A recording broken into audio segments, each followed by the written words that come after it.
que possamos estar receptivos, conectados com esse estudo da noite, para que possamos tirar bastante proveito.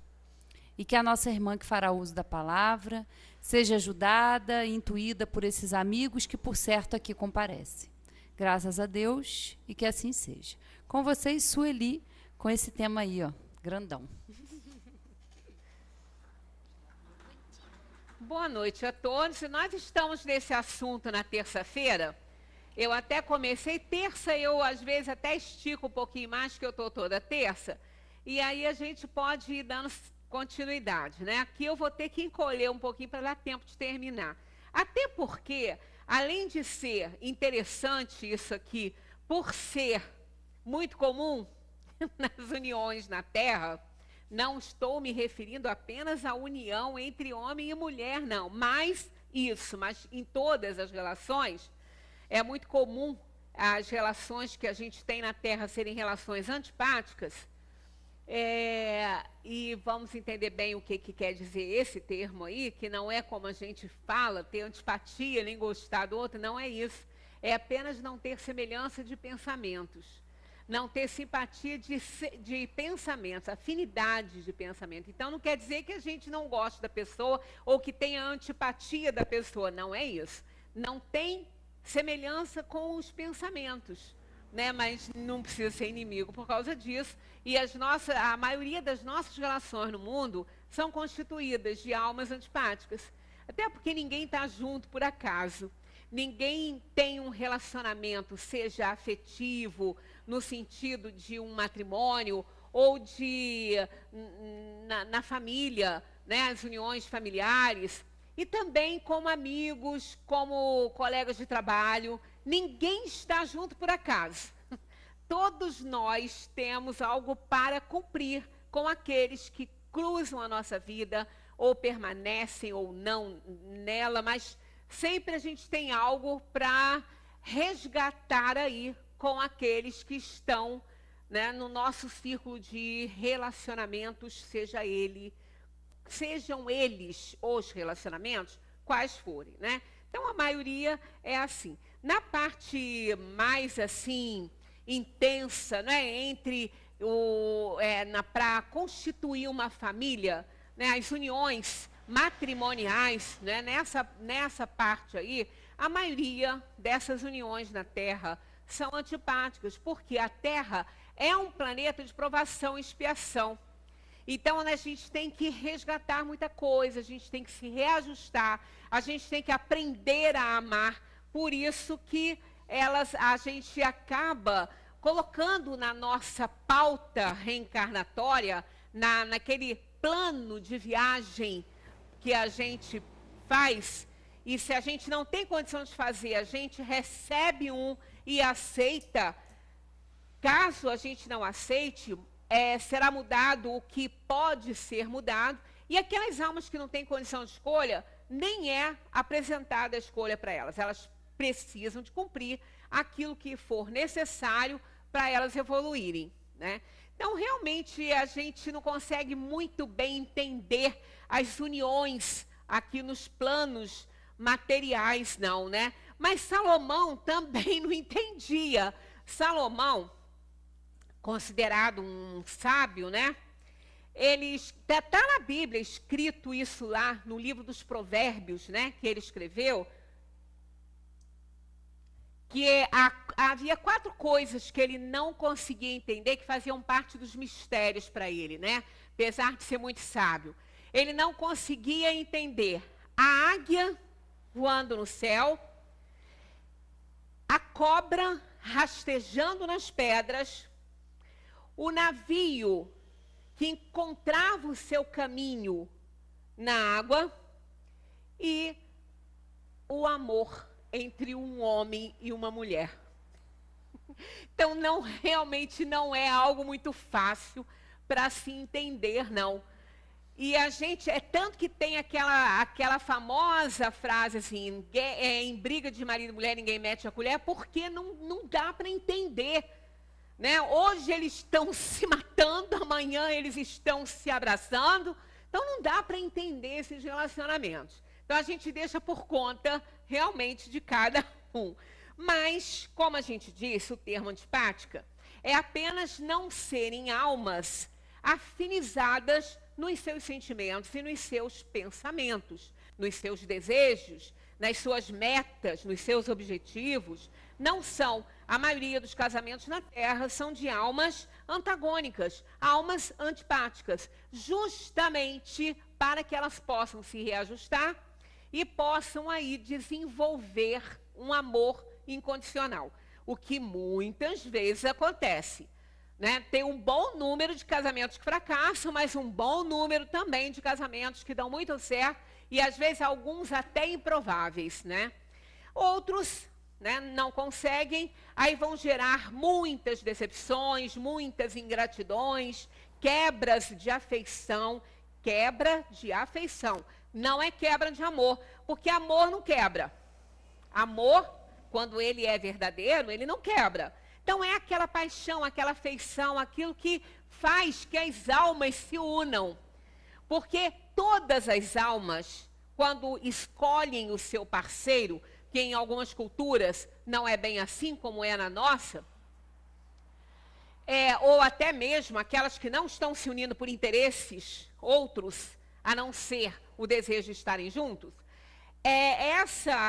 o que aproxima essas almas é uma paixão muito grande. Então, quase todas as almas casam no plano material apaixonadas. Não casam por amor, porque o amor é muito grande. O amor é algo a ser desenvolvido, a ser conquistado. Então, não é o que aproxima de início as almas na Terra. Até porque a maioria é antagônica, a maioria é antipática uma à outra. Então, elas se apaixonam, algo faz que ele veja nos olhos dela e ela nos olhos dele algo que ninguém mais vê. Que ninguém consegue alcançar.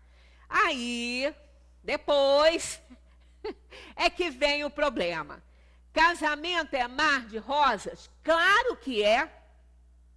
Alguém tem dúvida que casamento seja um mar de rosas? Tenho dúvida nenhuma, só que não é aquela rosa que Roberto Carlos joga.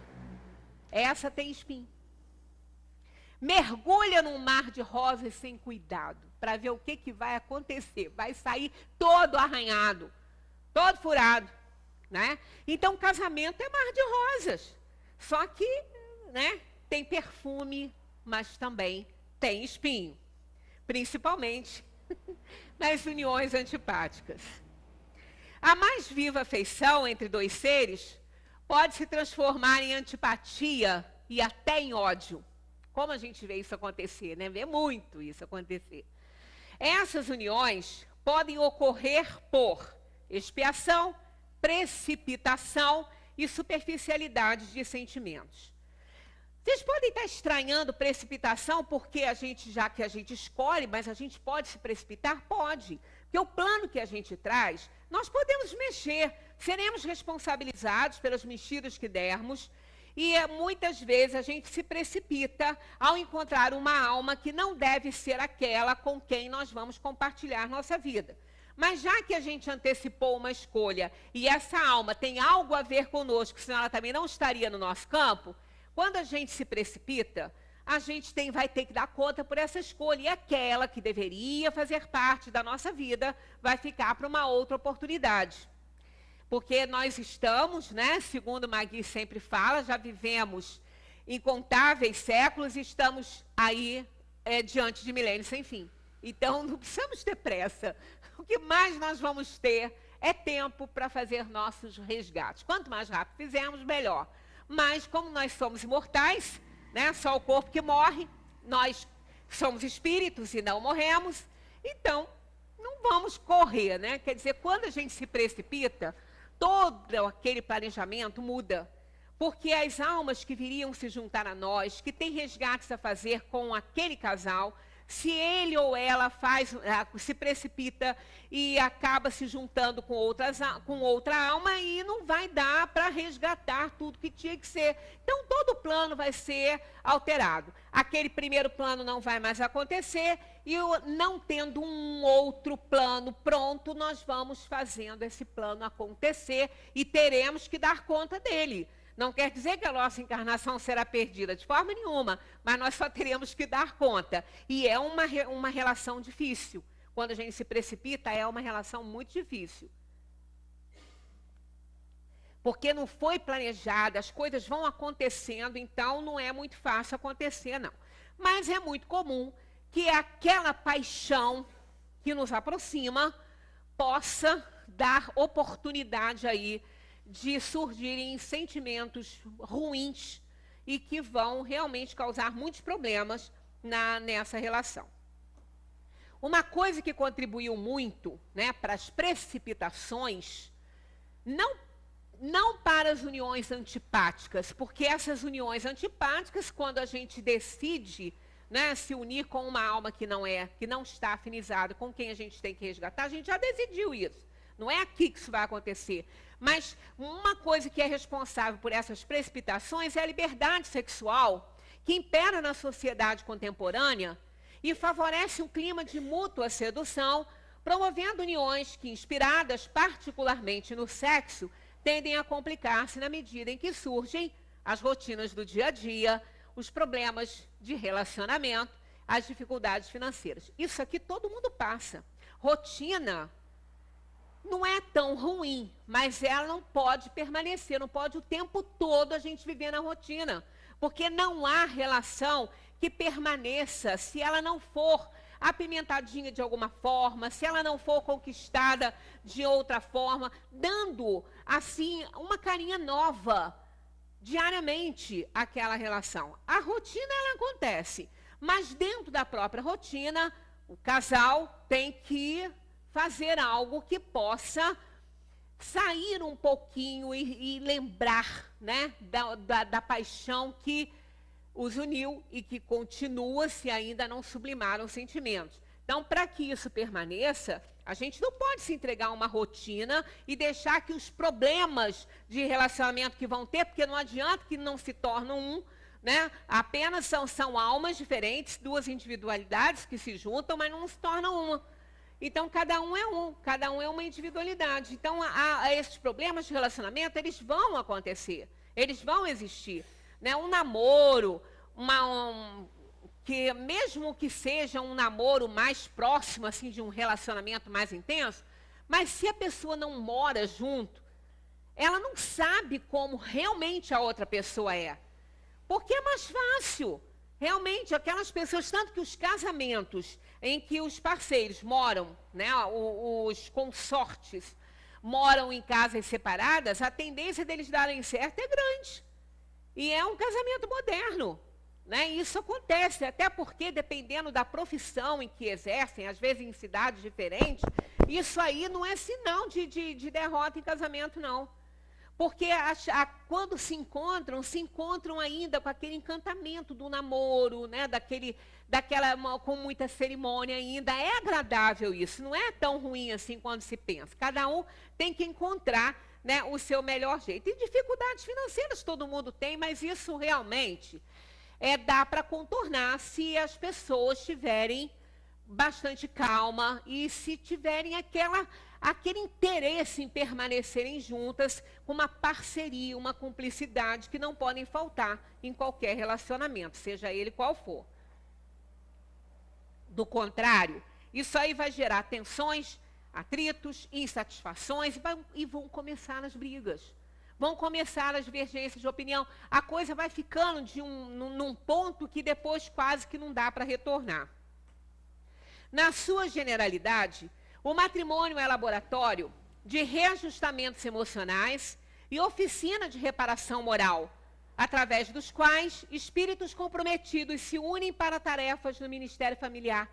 Perceberam? Porque a maioria é alma antipática? É para isso, porque o matrimônio ele visa em planos de provação e expiação o que está aí, não é? Reajustamento emocional, sublimação de paixões antigas, aquelas paixões que ficaram na superficialidade da sensualidade, que precisam aí essas almas sublimarem sentimentos. Então, às vezes, vêm juntas em várias encarnações e ficam naquela superficialidade, não conseguem sublimar nada. Então, elas continuam reencarnando até que, não necessariamente juntas, às vezes, uma outra alma dá condições àquela outra de resgatar também o seu passado. Não tem necessariamente que ser com a mesma pessoa, né? Com a mesma alma. Quase sempre isso acontece, né? Até por causa da afinidade física que pode ter acontecido em outras encarnações, que vai dar condições àquelas almas de se encontrarem e se apaixonarem, embora os corpos sejam diferentes. Isso não vai impedir essa aproximação, porque sempre fica algo, né, no plano espiritual de cada um.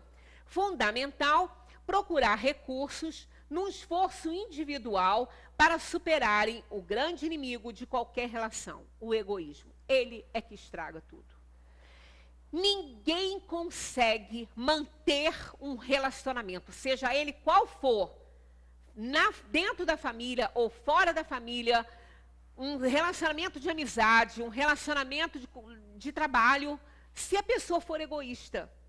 Ninguém aguenta. A pessoa não pode olhar só para o próprio umbigo, ela tem que ver que ela vive num contexto. Nós precisamos do semelhante, né? Jesus, quando veio ao mundo, resumiu os 10 mandamentos, que era coisa demais para lembrar, eu sempre falo isso aqui, decorar 10 mandamentos é muito. Não dá, não vou lembrar, né? A gente logo pensa isso.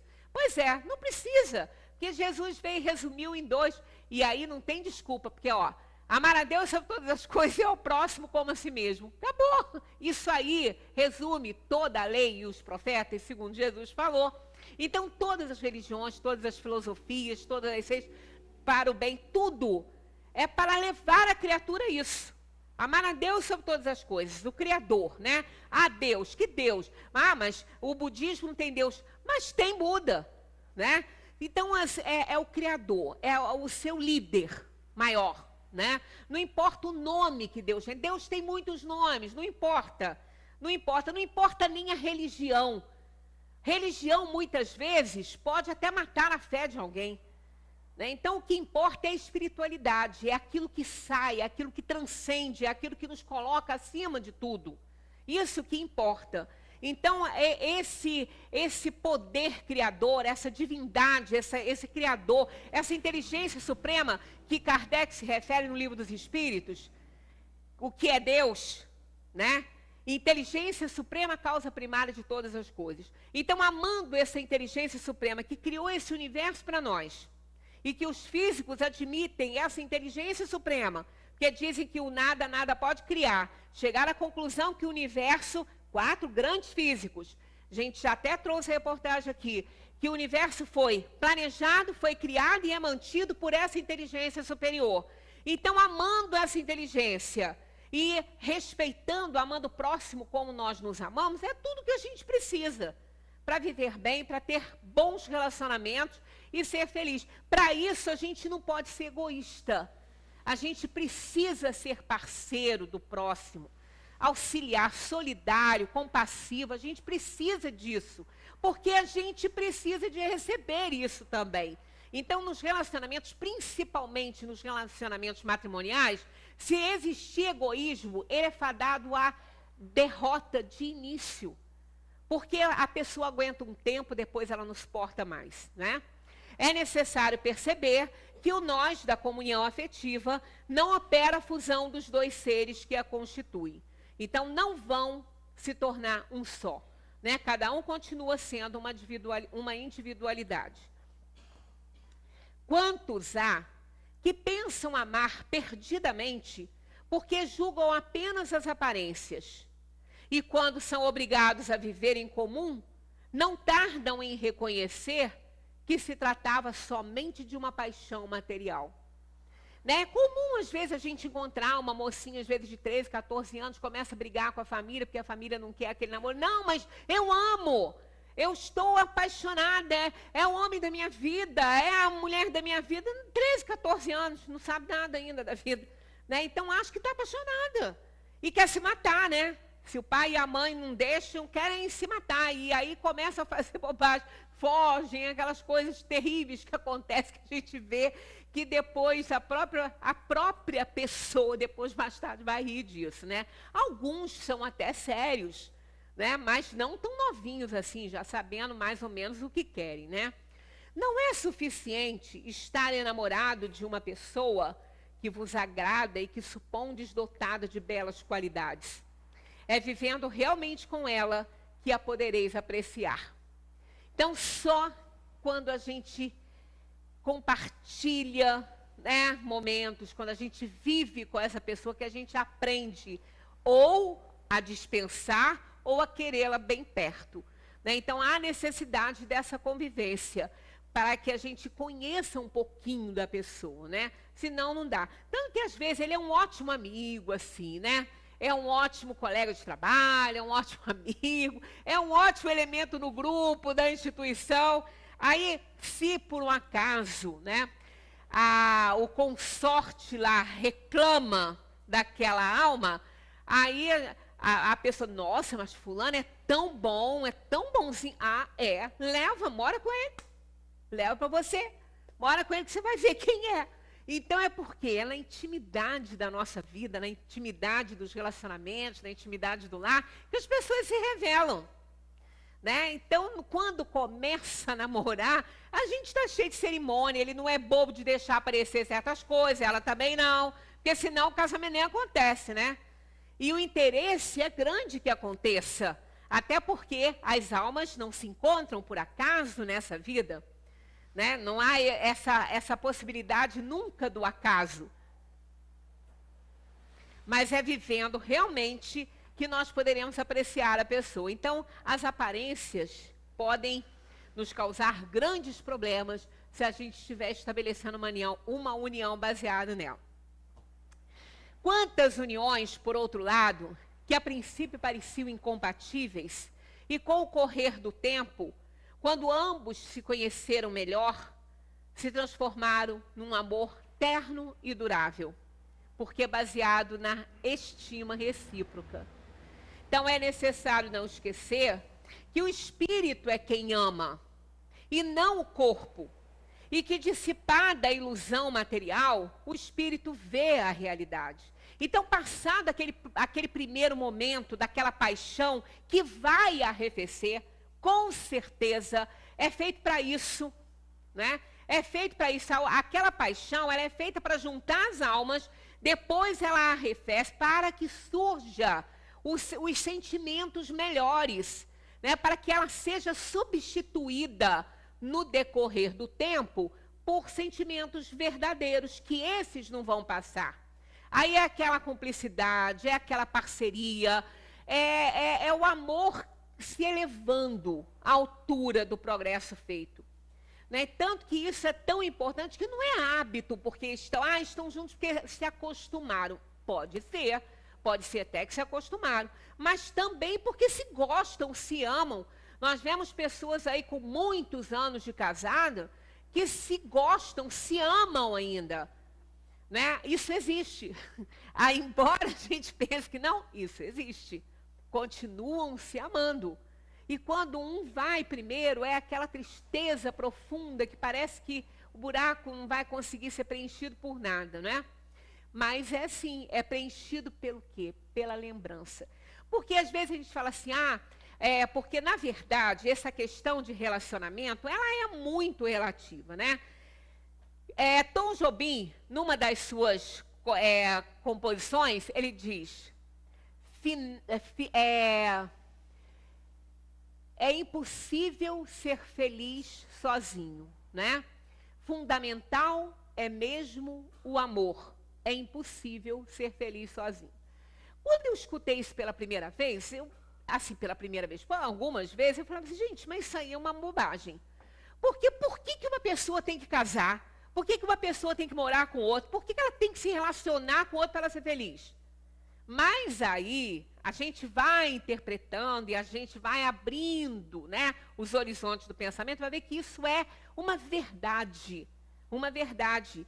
Esse é impossível ser feliz sozinho, não quer dizer que a gente tenha que casar, que a gente tem que morar com alguém, que a gente tem que ter um parceiro de vida. Não é isso. É que ninguém consegue ser sozinho nessa vida e ser feliz.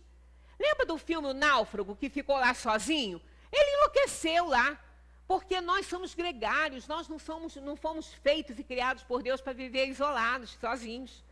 E quando a gente constrói a nossa história, a gente escreve o nosso livro. E um livro não existe com um personagem só. Não dá história, não dá enredo, não dá tema, não dá nada. Precisa de personagens. Então a nossa história é construída com outras pessoas. Não necessariamente aquela que tem que morar, porque eu tenho que casar. Não é esse tipo de relacionamento. E sim um relacionamento todo que... A nossa felicidade é feita de momentos, de acontecimentos. Esses momentos, esses acontecimentos, tem pessoas neles. Né? Nós temos a família, nós temos pessoas acontecendo junto conosco na nossa vida, escrevendo, sendo personagens da nossa história. E isso aí, a gente nunca estará sozinho. Mesmo que sejamos sós para morar aqui, ou que a gente não tenha ninguém morando junto, mas nós temos a nossa memória que mora conosco. E isso é felicidade. Isso nos faz feliz. E quem tem sua memória de acontecimentos de vida, com amigos, com parceiros, com família, nunca estará sozinho. Nunca. Por isso que é feliz, porque ela não é sozinha, ela tem a memória de tudo, né, nela. Então nós moramos conosco. Uma vez perguntaram Mário Quintana por que ele morava de favor. Já velho, Mário Quintana, grande poeta gaúcho, ele morava de favor no hotel. Perguntaram para ele: professor, por que o senhor mora de favor no hotel, já com essa idade? Ele olhou e falou: eu moro dentro de mim mesmo. Eu moro dentro de mim mesmo. Não é egoísmo, não. Não é egoísmo. Pelo contrário, ele tinha um autoconhecimento. Ele era sozinho só porque ele não morava com ninguém. Ele morava de favor no quarto de hotel, ele não se casou. Mas ele dizia: eu moro dentro de mim mesmo. E o que a gente aprende? Conhece-te a ti mesmo e serás feliz. Não tem essa frase? 500 anos antes do Cristo, no oráculo de Delfos, Sócrates foi lá e aprendeu. Não é dele essa frase. Está lá no oráculo de Delfos, dos sábios da antiguidade. Então, morar dentro de si mesmo é conhecer-se. E no momento que a gente se conhece, a gente não tem medo de se doar. A gente não tem medo de se entregar como amigos, como parceiros de vida, porque a gente se conhece. Então, isso é que é importante. Então, é verdade. É impossível ser feliz sozinho. Porque quem se conhece, quem se abre para o próximo, nunca está sozinho e é feliz. Embora viva como Mário Quintana dentro de si mesmo. Não é um egoísmo, mas sim um autoconhecimento que ele facilita os relacionamentos. Então, é importante isso. Então, é necessário não esquecer que o espírito é quem ama e não o corpo, e que, dissipada a ilusão material, o espírito vê a realidade, a sua realidade. Cada parceiro no ajuste continua sendo um mundo por si. E nem sempre as características de um se afinam com as do outro. Por isso que são uniões antipáticas. Podem se amar, mas não se afinizam nos pensamentos. Ora, né? Nem os próprios inimigos precisam se desrespeitarem. É um dos diálogos mais lindos do cinema, para mim, no filme de Troia. Entre Príamo, o rei de Troia, e Aquiles, que acabou de matar o seu filho. Ele fala isso. Quando ele chega perto de Aquiles para buscar o corpo do filho, Aquiles disse que ele é corajoso. Ele falou assim: acha mesmo que a morte me assusta?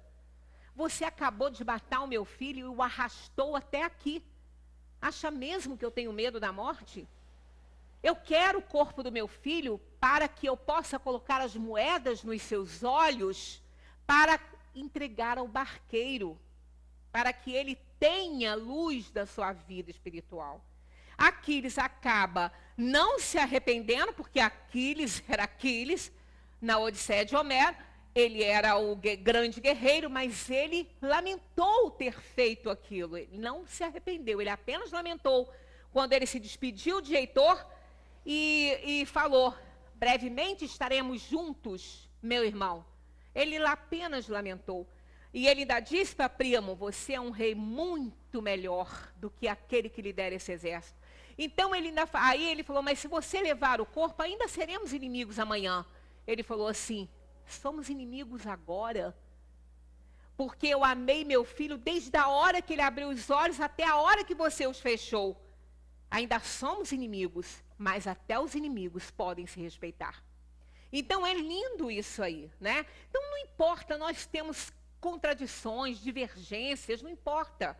Isso não importa a admiração que se tem pelo outro e o amor que se possa ter pelo outro, embora não nos afinizemos em pensamentos e atitudes. Daí a conveniência do mútuo aceite para a melhoria do casal. Agora, não vamos também extrapolar no respeito à individualidade de cada um, porque isso mata uma relação também. Aquele que desde o início começa a respeitar demais a individualidade do outro e nunca cobra nada, não é bem cobrar, mas nunca dá a entender que não está satisfeito assim, que não é feliz dessa forma, acaba respeitando tanto a individualidade um do outro que cai o quê? A relação na indiferença. Mais para frente, ninguém se importa com o que o outro faz. Cada um faz o que gosta. E também relacionamento não é isso, né? Casamento não é isso, nem amizade é isso, né? A gente se importa com o que os nossos amigos fazem, com o que acontece com os nossos amigos, né? Nós somos solidários com os nossos amigos. Então, a gente tem que ter sempre um meio, um equilíbrio, para não extrapolar nas nossas atitudes. A aceitação, eis a solução, mas tudo tem um limite, um ponto de equilíbrio, porque aceitar tudo também não é saudável numa relação. O Espiritismo mostra que, junto com as imposições da natureza, existem o desafio da convivência e a necessidade evolutiva. Por isso que a gente tem que fazer todo o esforço possível, porque existe a adversidade, existe a antipatia de pensamentos, né? Não são pensamentos simpáticos, existe. Então a gente tem que fazer todo o esforço, porque não é por acaso que a gente está junto com aquela pessoa. Não é por acaso que ela passou pela nossa vida e ficou. E fica, às vezes fica, e não tem como desfazer isso. Existem casos que as pessoas não têm como desfazer uma relação. Ah, mas pode, mais ou menos. Há tanta coisa envolvida, há tantas almas envolvidas, e aí a gente tem que pensar muito na atitude que vai tomar, porque pode ficar pior do que antes. Então, a gente tem que enfrentar o desafio da convivência, porque ele é que vai nos ajudar ao aperfeiçoamento, a chegar ao aperfeiçoamento, a evoluir. Por isso que ele é uma necessidade evolutiva. O amor-paixão, impulso sexual, que é instantâneo, precisa ser substituído pelo amor-verdade, pelo amor incondicional, que é projeto para a vida toda.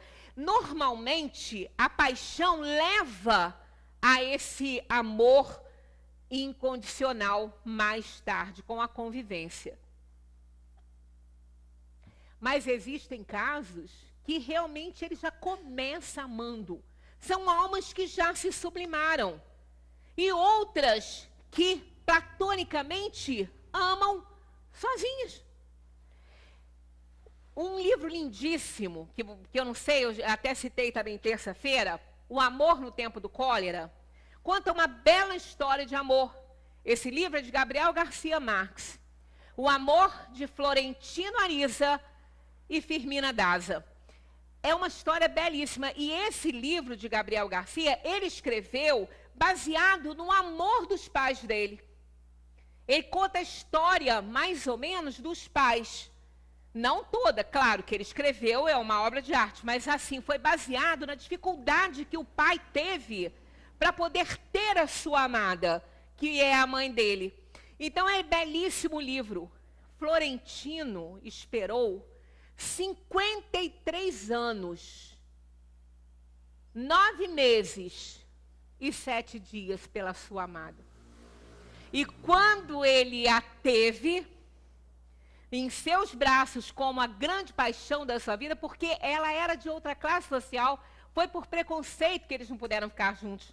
Ele era pobre, ele era telégrafo, a mesma profissão do pai de Gabriel Garcia. Ele era telégrafo, depois ele se deu muito bem, ele conseguiu fazer até um certo patrimônio, mas o pai arrumou um casamento para a filha, porque ela era de outra classe social.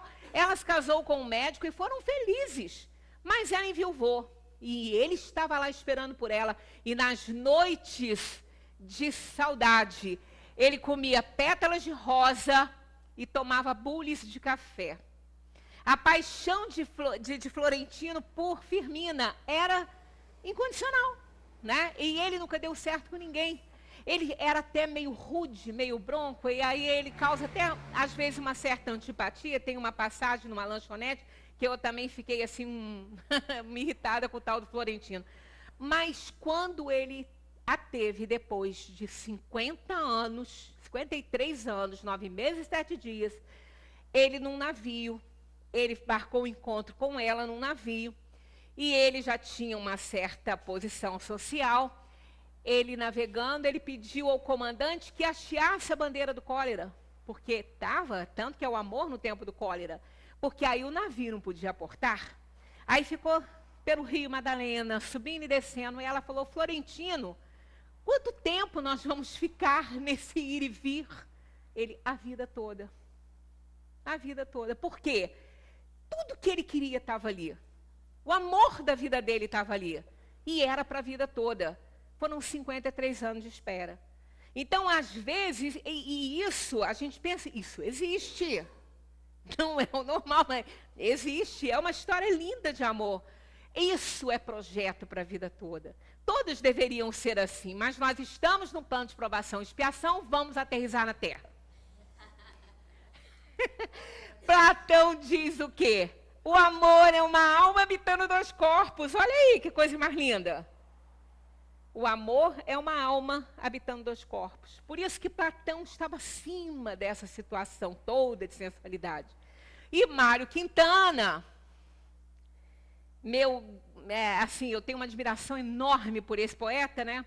Ele diz: amar é mudar a alma de casa. É o quê? É ceder, é conceder, é renunciar, é aceitar. É mudar a alma de casa. É deixar de ser egoísta. Né? Lindíssima essa afirmação dele. Podemos dizer, cá para a Terra de novo, né? Que nós temos uns 5 tipos de casamentos: acidentais, sacrificiais, provacionais, afins e transcendentais. Os acidentais, encontros de almas. Almas inferiorizadas sem qualquer plano espiritual. São aquelas que são atraídas para a matéria, nos encontros clandestinos e ficam aí por esse mundo, e elas se atraem até por inferioridade, né? Então são complicados, são casamentos acidentais, não vão muito à frente, mas precisam desse contato, né? Os sacrificiais, a gente vê bastante. Encontro de alma iluminada com alma inferiorizada. É aquela alma que quer ajudar a outra.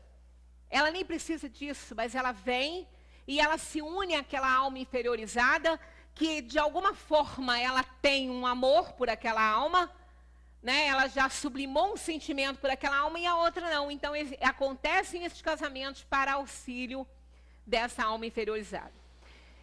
Provacionais são os nossos aí, ó, os casamentos, as uniões antipáticas. Encontro de almas para reajustes necessários à evolução de ambas. É a maioria, não estou dizendo que são todos, é uma boa quantidade de casamento em plano de provação e expiação, que essas almas precisam se reajustarem. Elas precisam desse contato para resgatarem alguma coisa de um passado de exploração, né? Ou mesmo de sublimação de paixões que já nutrem uma pela outra, mas não passou disso, né? Então, elas vêm juntas. A maioria é assim. Então, esse encontro dessas almas para reajuste é muito comum na Terra. São quase sempre almas antipáticas que se unem assim para que elas possam aprender a se amar, a pensarem melhor, né? Casamentos afins, reencontro de corações amigos para a consolidação de afetos. Esses são em número menor aqui na Terra. E para nos surpreender, vem aí os transcendentais, que não são poucos, não. Almas engrandecidas no bem que se buscam para realizações imortais. Esses casamentos transcendentais são aqueles em que as almas já sublimaram paixões, elas já se amam incondicionalmente, mas qual é o objetivo da união delas num plano de provação e expiação? Receber espíritos problemáticos na família. Tanto que às vezes a gente vê a união de algumas almas assim, são tão amorosas, né? Se amam tanto e com uma família tão difícil. Aí a gente fala, gente, como que esse casal foi ter um filho ou uma filha assim? Né? Porque é exatamente para isso. São espíritos tão problemáticos que se eles vierem numa família onde não há um amor intenso, eles não têm a menor chance de darem certo, de se redimirem. Com o amor da família, às vezes eles conseguem. Nem sempre, mas há uma possibilidade. E sem esse amor transcendental que eles veem na família, nos pais, eles não conseguiriam.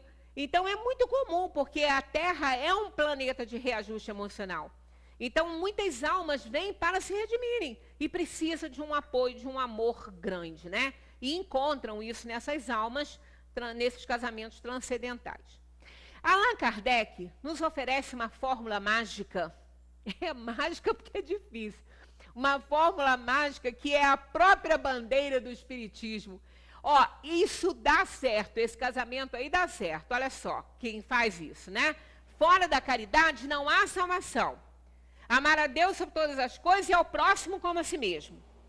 Caridade praticada através do exercício, da compreensão, que é o treino do perdão.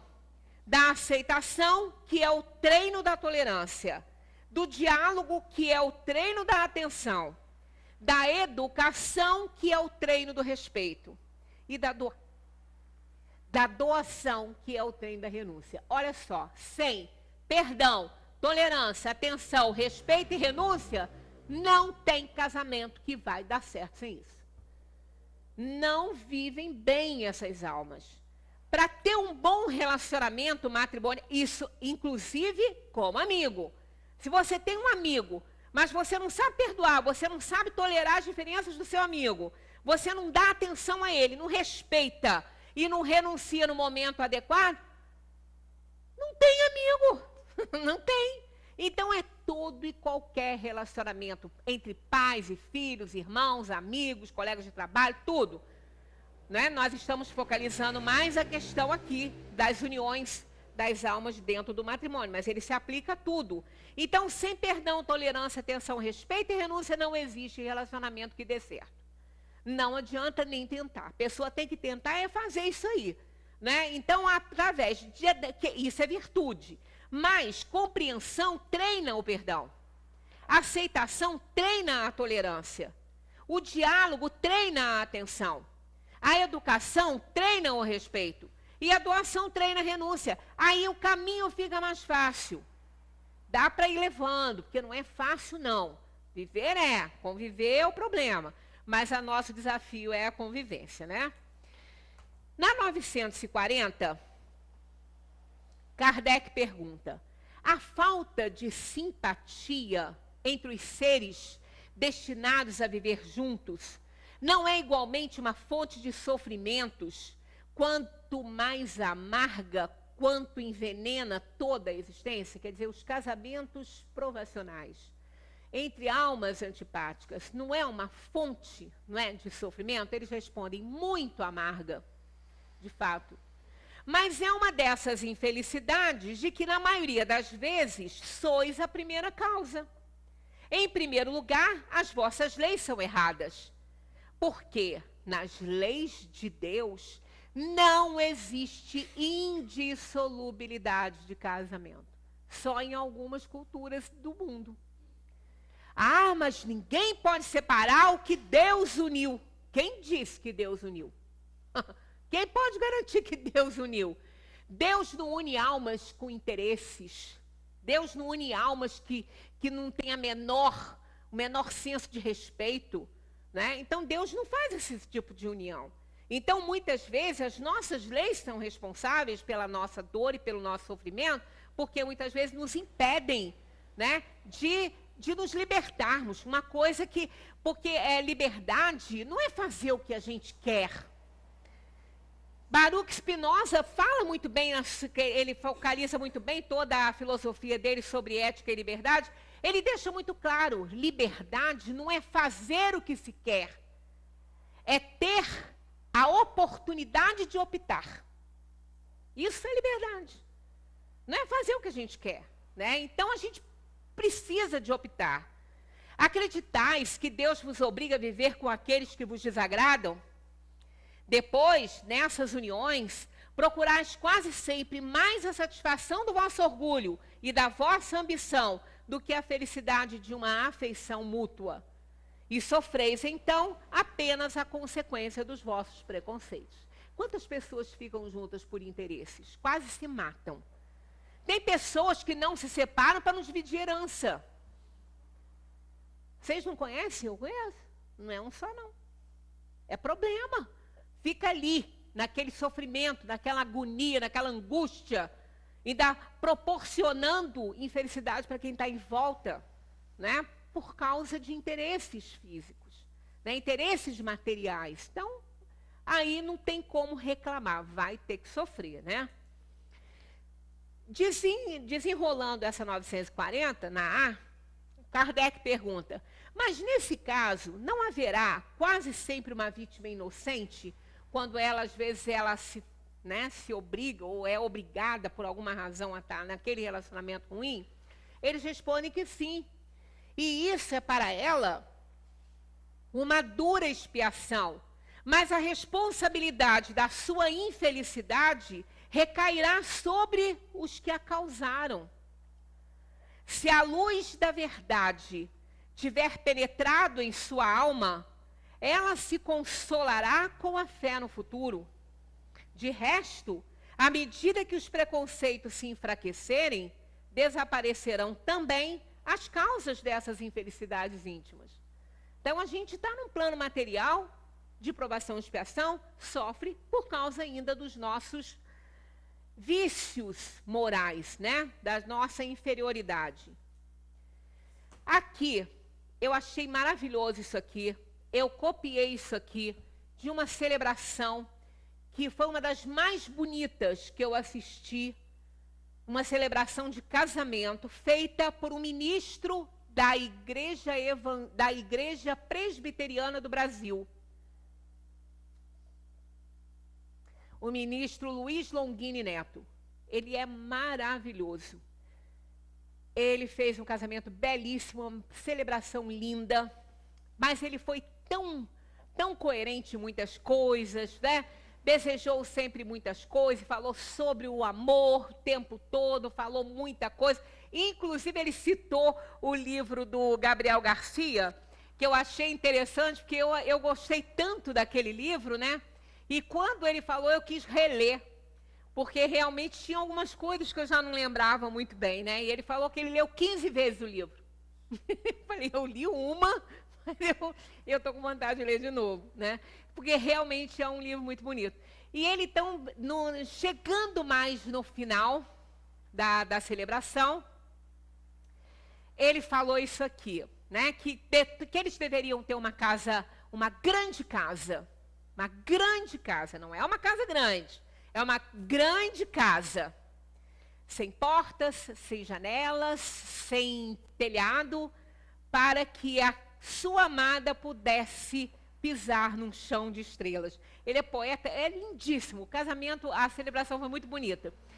Aí ele fala que se a casa for pequenininha, ela continuará sendo uma grande casa se o amor for o maior do mundo, né? Então, uma celebração, mas aí ele pediu que tivessem goiabeiras, cadeiras na porta da casa para que todos pudessem conversar e rirem, e que tivesse um pomar e uma árvore bem forte para colocar um balanço para embalar os filhos para o futuro. Belíssima a preleção dele. E aí ele fala, mas, aí ó, se chegar o momento em que a bateria está acabando, não está ligada na energia? Se chegar um momento em que o olhar não transmitir mais afeto, o toque não transmitir mais carinho e a fala não transmitir mais respeito, é o momento de parar.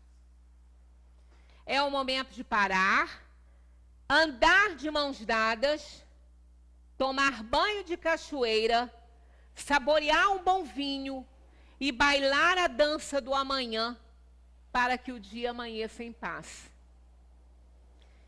Que a gente... Isso é uma metáfora, né? Então, olha só. Se perder esse time aí, aquele momento em que a gente vê que realmente o olhar não tem mais carinho, o olhar não tem mais afeto, o toque não tem mais carinho e a fala não tem mais respeito, acabou tudo, né? Mas, muitas vezes, se percebe isso antes que acabe tudo. Aí, se perder esse time, pode ficar mais difícil. Mas se os dois, ou que seja um, perceba que está num momento de fazer uma reflexão, não é DR, não. DR é insuportável. Não é DR. É aquele momento de parar. Por quê? Que na nossa taça matrimonial só tem o gosto amargo da desilusão. Por quê? O que aconteceu? Por que perdemos o encanto? Porque seus olhos não brilham mais para mim e nem os meus para você.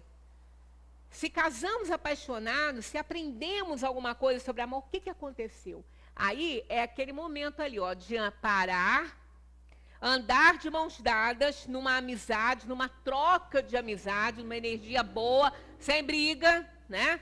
Tomar banho de cachoeira, esfriar a cabeça.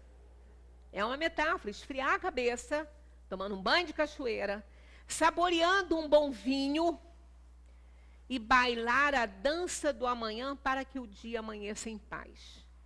Bailar a dança do amanhã, uma metáfora, olha só.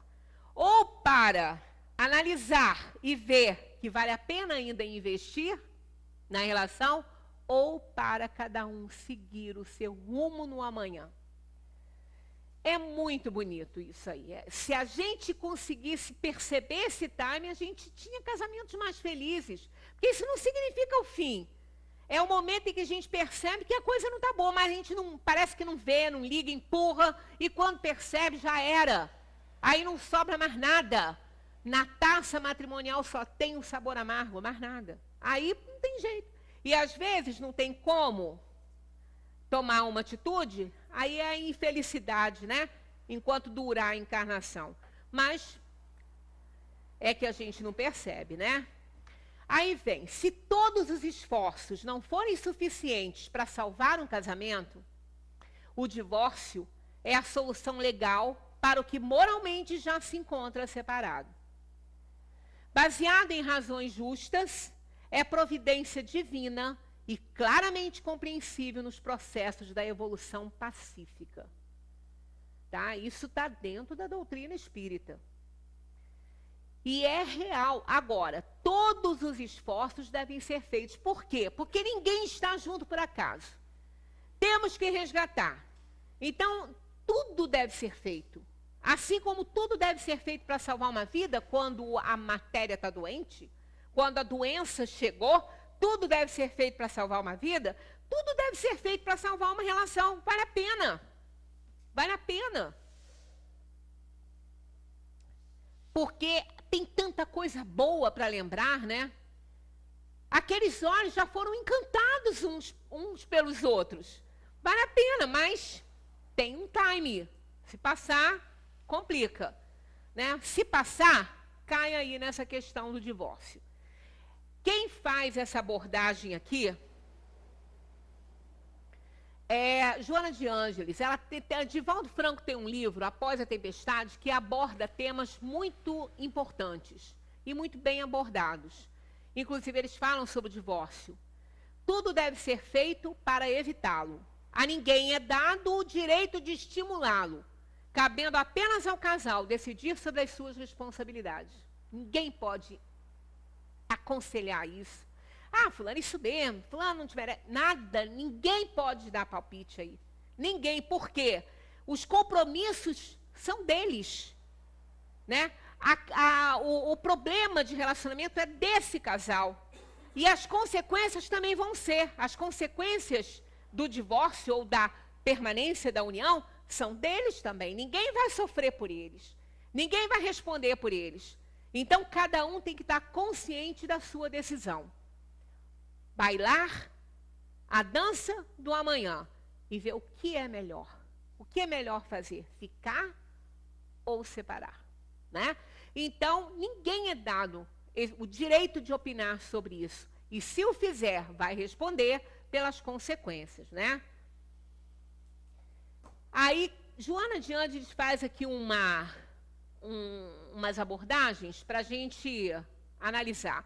Se te encontras em situação difícil, não te precipites através de soluções que poderão complicar a situação. Tenha calma, tenha calma. Pense também em você, né? Pense no conhecimento que você tem de você também. Cuidado com o que vai fazer.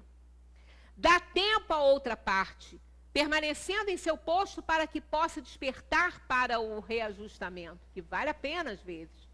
Porque se não houve cumprimento da tarefa como deveria, essas almas não resgataram, né? Então, se houver alguma possibilidade de continuar esse resgate, melhor que seja assim. Somente no limite da resistência, sejas tu quem tome a decisão. Porém, não te apegues ao outro até a consumação da desgraça. Porque às vezes é o que acontece, uma desgraça, né? Pode arranhar num crime, não é isso? Somente no limite da resistência. Então, por isso que ninguém pode opinar, porque cada um é que sabe de si, cada um é que sabe seu momento, cada um é que sabe o que passa, né? E se dá ou não para ficar. Se alguém não mais deseja espontaneamente seguir contigo, não te transformes em algema ou prisão. Aliança não é algema. Aliança é um símbolo de parceria, de cumplicidade, de amor. Toda vez que a gente olha para uma aliança, o que a gente vê ali? O amor da nossa vida que botou a aliança ali, naquele dedo. Se hoje não é mais o amor, mas foi, pelo menos uma paixão. A certeza de onde está a flor mais bela do meu jardim. Eu sei onde está, né? Então, a aliança é para isso, ela não é uma algema. No momento em que eu não me encantar mais com essa flor, e eu não quiser mais regar esse jardim, eu tenho que ter liberdade para isso. Viva conforme lhe convém a consciência. Estará, porém, onde quer que vá, sob o clima que merece. Quando muda uma situação, não penses que a felicidade acabou. Se for de tua vontade, concede-te outra oportunidade.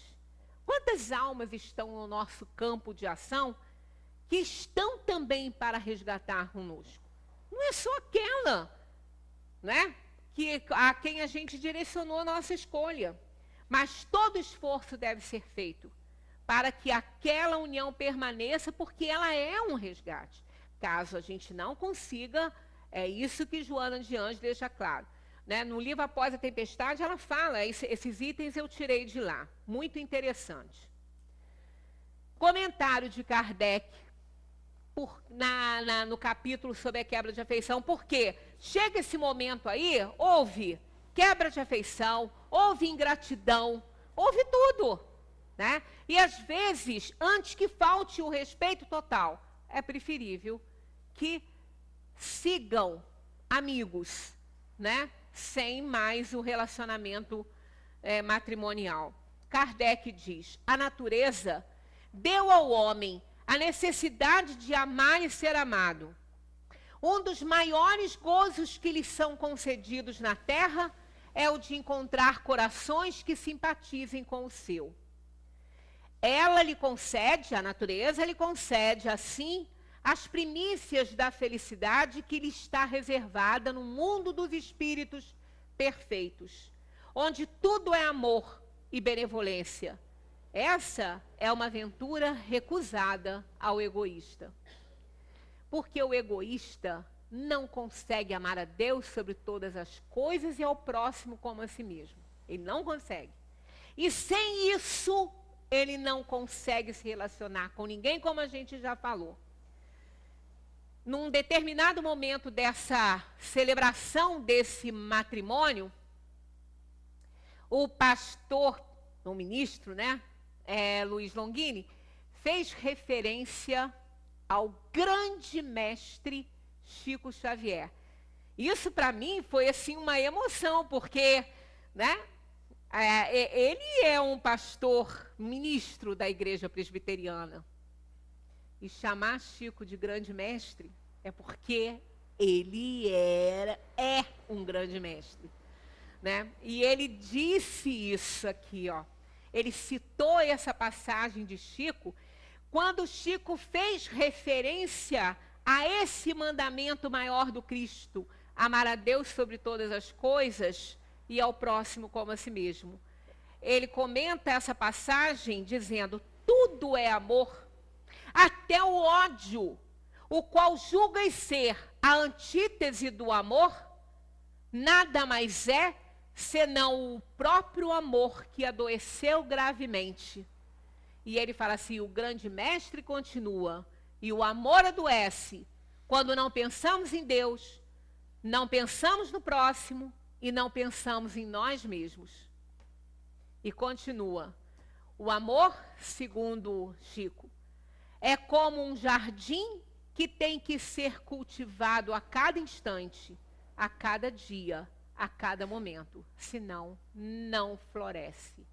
Não há nada nessa vida que permaneça vivo se não for cuidado, se não for regado, se não tiver atenção.